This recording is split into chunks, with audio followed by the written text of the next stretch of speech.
Hello everyone, welcome back to physics phantom. आज मैं आपको केमिस्ट्री के प्रीवियस ईयर के पेपर से कुछ क्वेश्चन करवाऊंगी। जैसे ये क्वेश्चंस आपके डीआरडीओ, सीएचएसएल, सीआरपीएफ जो आपके कॉम्पिटिटिव एग्ज़ाम्स हैं उनमें ये काफ़ी ज़्यादा हेल्पफुल होंगे, क्योंकि ये सारे ही क्वेश्चंस मैंने प्रीवियस ईयर के पेपर से पिक करे हैं।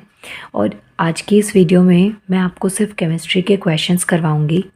मैंने इसको 2 पार्ट्स में डिवाइड किया है। अभी आज मैं इसका फर्स्ट पार्ट रिकॉर्ड कर रही हूँ, इसके बाद में आपको सेकंड पार्ट में इसके बाकी के क्वेश्चंस मिल जाएंगे। देखिए, फर्स्ट क्वेश्चन से स्टार्ट करते हैं। Which one of the following is an example of chemical change. यहाँ पे मैंने क्वेश्चन को हिंदी और इंग्लिश दोनों लैंग्वेजेस में लिखा है। जिसमें भी आप कंफर्टेबल हैं आप उस लैंग्वेज में अपने आंसर को अटेम्प्ट कर सकते हैं। अब देखिए, क्वेश्चन क्या पूछ रहा है कि आपको 4 ऑप्शंस दे रखे हैं। पूछा गया है कि इन चारों में से कौन सा केमिकल चेंज का एग्जाम्पल है। इन चारों में से कौन सा केमिकल चेंज का एग्जाम्पल है, तो आंसर होगा melting of an ice cube. जो आइस क्यूब है उसको मेल्ट करना क्या केमिकल चेंज है? बॉइलिंग ऑफ गैसोलाइन, पेट्रोल का उबलना, फ्राइंग ऑफ एन एग, या फिर attraction of iron nail to a magnet. इन चारों में से कौन सा केमिकल चेंज है? सबसे पहली चीज़ तो केमिकल चेंज, रासायनिक परिवर्तन वो होते हैं जिसके अंदर कोई भी जो रिएक्शन होती है वो इरिवर्सिबल होती है। सो केमिकल चेंज वो चेंज होता है जिसमें कि जो रिएक्शन है वो इरिवर्सिबल होती है। मतलब एक बार कोई प्रोसेस हो गया तो उसके बाद में दोबारा से वो अपनी सेम पोजीशन में नहीं आ सकता है। तो इन चारों ऑप्शंस में से फ्राइंग ऑफ एन एग जो है ना, अंडे का उबलना या जो अंडे का ऑमलेट में कन्वर्ट होना होता है, वो एक ऐसा चेंज है कि जिसे दोबारा से हम एग में कन्वर्ट नहीं कर सकते हैं। सो फर्स्ट क्वेश्चन का आंसर है frying of an egg. Next question is what is the chemical name for baking soda. आपको यहाँ पे 4 ऑप्शन दे रखे हैं। बेकिंग सोडा के जो रासायनिक नेम है वो क्या होता है? सो इसका आंसर है सोडियम बाइकार्बोनेट। कई जगह पे आपको ऑप्शंस में सोडियम बाइकार्बोनेट की जगह सोडियम हाइड्रोजन कार्बोनेट भी दे रखा होता है, तो ये भी बेकिंग सोडा का ही दूसरा नाम होता है। इसके अलावा इस क्वेश्चन में एक और इन्फॉर्मेशन आपके लिए जो बहुत इंपॉर्टेंट है, दैट इज़ बेकिंग सोडा का केमिकल फॉर्मूला क्या होता है। यहाँ पे इसका रासायनिक नाम पूछा गया था, तो आप बता सकते हैं सोडियम बाइकार्बोनेट या फिर सोडियम हाइड्रोजन कार्बोनेट। लेकिन अगर आपसे इसका फॉर्मूला पूछा जाए तो फॉर्मूला है बेकिंग सोडा का NaHCO3। ये हो गया। Third question is real gas tend to become ideal under. वास्तविक गैस किसके अंदर आदर्श गैस बन जाती हैं? यहाँ पे आपको 4 कंडीशंस दे रखी हैं और क्वेश्चन में पूछा ये गया है कि इन 4 कंडीशंस में कौन सी ऐसी कंडीशन है जिसमें कि जो रियल गैस है वो आइडल में कन्वर्ट हो जाती है, आइडल गैस में कन्वर्ट हो जाती है।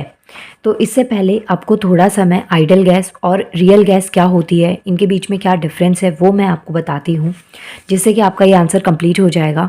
देखिए, सबसे पहली चीज़ तो आइडल गैस क्या होती है। Obey all gas law under conditions of pressure and temperature. जितने भी गैस लॉ होते हैं आइडल गैस उनको क्या करती हैं, ओबे करती हैं। और इसमें कुछ कंडीशन होती हैं, जैसे प्रेशर और टेम्परेचर के लिए दाब और तापमान की जो कंडीशंस होती हैं उसके अंदर आइडल गैस सारे गैस लॉ को ओबे करती हैं। इसके अलावा जो आइडल गैस होती है इनके अंदर कोई भी इंटरमोलिकुलर फोर्स ऑफ अट्रैक्शन नहीं होता है। इंटरमोलिकुलर फोर्स ऑफ अट्रैक्शन का मतलब है कि जो पार्टिकल्स को आपस में वाइंड अप करके रखता है, तो ऐसे टाइप का कोई भी force of attraction idol gas में देखने को नहीं मिलता है। नेक्स्ट पॉइंट है, आइडल गैस जो है वो एक हाइपोथेटिकल गैस होती है। अब देखिए, बात करते हैं रियल गैस की। तो जो रियल गैस है ना, वो ऑल जो कंडीशंस होती हैं, गैस लॉ होते हैं, उन सबको ओबे करते हैं। लेकिन इसमें एक कंडीशन होती है कि जो प्रेशर है वो कैसा होना चाहिए, लो, मतलब कि कम प्रेशर, और टेम्परेचर हाई होना चाहिए। ये कंडीशन पे जो रियल गैस है वो सारे गैस लॉ को ओबे करती हैं। अब आपके जो क्वेश्चन का आंसर है ना वो इसी स्टेटमेंट में है। यहाँ पे एक कंडीशन आपको दे रखी है कि जो रियल गैस है ना वो आइडल कब बनती है, तो कब बनेगी, लो प्रेशर और हाई टेम्परेचर के अंदर। जस्ट बिकॉज जो आइडल गैस होती है उसका एक रोल होता है कि ये सारे गैस लॉ को ओबे करे। तो रियल गैस लॉ को कब ओबे करेगी, जब उसका प्रेशर लो हो और टेम्परेचर हाई हो। तो यहाँ पे देखिए, ये जो 4 ऑप्शंस हैं इसमें से आपका आंसर जो है वो है first, low pressure and high temperature. कम दबाव और उच्च तापमान पे जो रियल गैस है वो आइडल हो जाती है। नेक्स्ट देखिए, रियल गैस का नेक्स्ट पॉइंट है ईदर अट्रैक्टिव और repulsive force are present between the particles. जो आइडल गैस होती है ना, इसके पार्टिकल्स के बीच में कोई इंटरमोलिकुलर फोर्स ऑफ अट्रैक्शन नहीं होता, लेकिन जो रियल गैस होती है इसमें अट्रैक्टिव या repulsive force of attraction present होता है पार्टिकल्स के बीच में। और जो रियल गैस है वो नेचर में एग्जिस्ट करती है हमारे आसपास में। तो ये दोनों गैसेस के बीच में डिफरेंस थे। आप इसका स्क्रीनशॉट ले सकते हैं, नहीं तो आप इसको नोट करके लर्न कर लीजिएगा और इससे रिलेटेड कोई भी क्वेश्चन आए तो आप उसको अटेम्प्ट कर पाएंगे। नेक्स्ट देखिए, question number 4 is which of the following is a chemical change.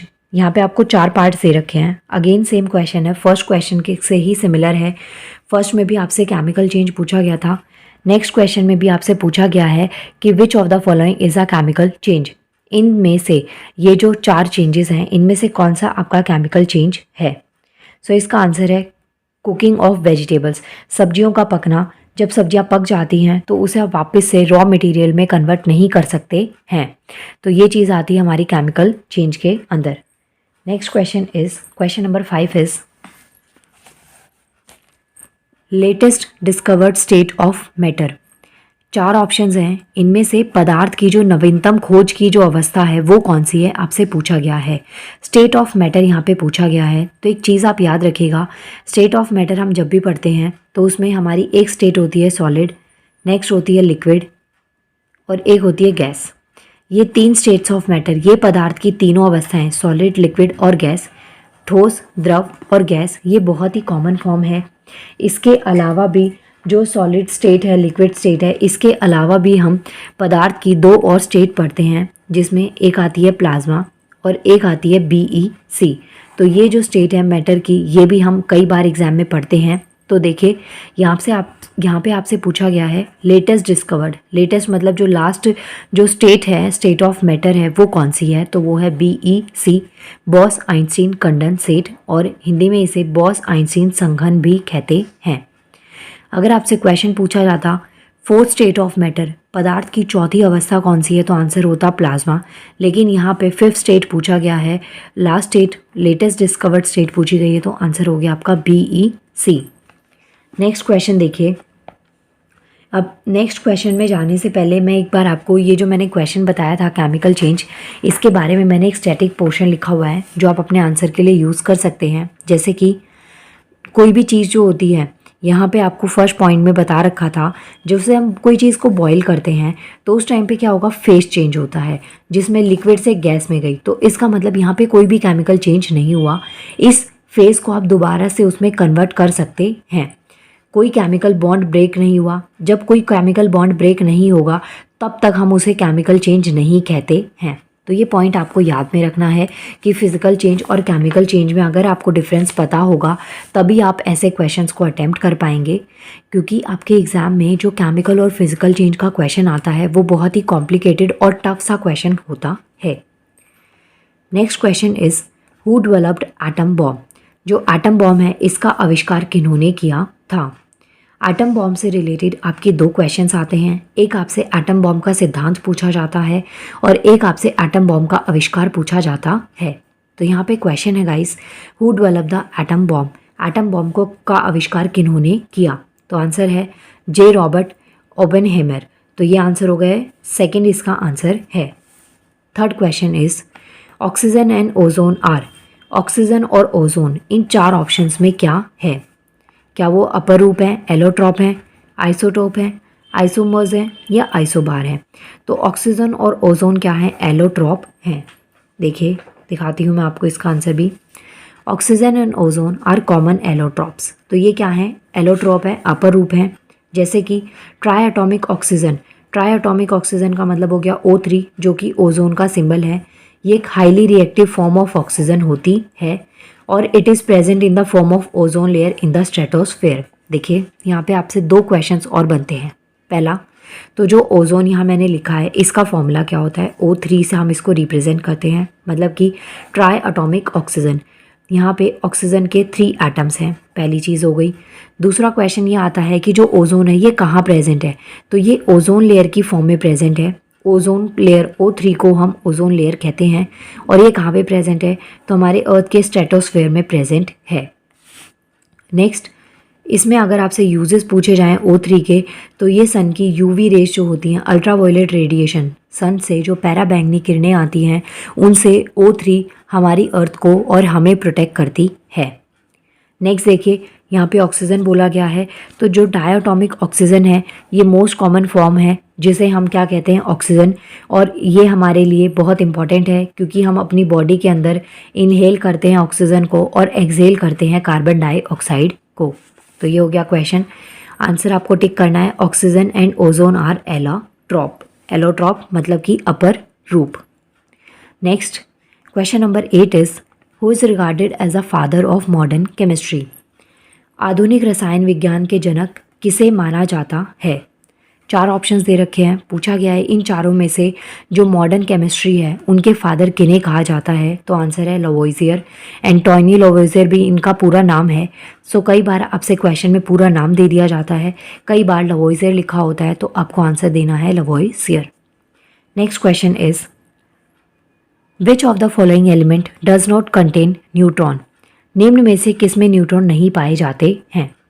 4 elements आपको दे रखे हैं, पूछा गया है कि इन 4 एलिमेंट में से किसके अंदर न्यूट्रॉन नहीं पाया जाता है। तो देखिए आंसर है आपका हाइड्रोजन। इसका आंसर हाइड्रोजन इसलिए है क्योंकि जो न्यूक्लियस साइज़ होता है ये बहुत ही छोटा है, इस वजह से ये कोई भी जो हैवी न्यूट्रॉन होते हैं उसको अकोमोडेट नहीं कर सकता है। तो इसका आंसर हो गया हाइड्रोजन। नेक्स्ट क्वेश्चन और इस वीडियो का लास्ट क्वेश्चन है, which one of the following metal has both malleable and ductile properties. आपको ऑप्शंस दे रखे हैं, पूछा गया है कि किस धातु में, किस मेटल में लचीलापन और तन्यता दोनों गुण हैं। सबसे पहली चीज़ तो जो लचीलापन है, जिससे कि हम धातु को पीट कर by the help of hammer हम उसको शीट में कन्वर्ट कर सकते हैं और तार में कन्वर्ट कर सकते हैं। ये जो गुण है लचीलापन और तन्यता, मैलेबल और डक्टाइल प्रॉपर्टीज़, ये किस मेटल में दोनों प्रॉपर्टीज़ एक साथ पाई जाती हैं। तो यहाँ पे देखते हैं, देखिए आंसर है आपका AU। AU है गोल्ड का सिंबल। पहली चीज़ तो ये आपको याद रखनी है कि AU गोल्ड का सिंबल है। सेकेंड थिंग जो आपको याद रखनी है कि गोल्ड का एटॉमिक नंबर होता है 79। ये हो गया। इसके बाद में 11th क्वेश्चन से हम नेक्स्ट वीडियो में कंटिन्यू करेंगे। नेक्स्ट वीडियो के लिए आपको चैनल को सब्सक्राइब करना पड़ेगा और बेल आइकन को प्रेस कर लीजिएगा, जिससे कि आपको वीडियोस की नोटिफिकेशन मिलती रहे। और इसके अलावा आप मुझे इंस्टाग्राम पर फॉलो कर सकते हैं, जिसका लिंक इस वीडियो के डिस्क्रिप्शन में आपको दे दूँगी। नाउ मिलते हैं नेक्स्ट वीडियो में। Thank you so much.